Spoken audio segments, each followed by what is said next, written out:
বাংলাদেশ জাতীয়তাবাদী দল বিএনপির একজন কর্মী। আমি আজকে ভোট কেন্দ্রে উপস্থিত রয়েছি। আমার দল বাংলাদেশ জাতীয়তাবাদী দল বিএনপির ধানের শীষের পক্ষে, আমাদের ফরিদপুর 1 আসনে খন্দকার নাসিরুল ইসলামের পক্ষে আমরা কাজ করছি। আমাদের এখানে ভোটারের সুবিধার্থে আমরা স্টল করেছি।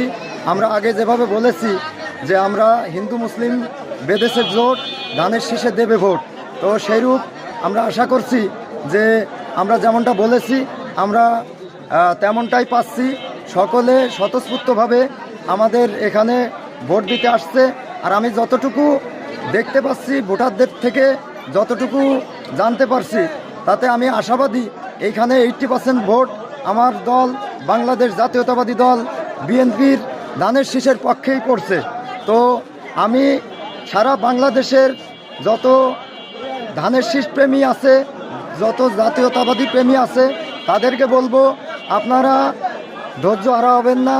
কেন্দ্রের সর্বশেষ অবস্থা জানার জন্য আপনারা কেন্দ্রে উপস্থিত থাকবেন।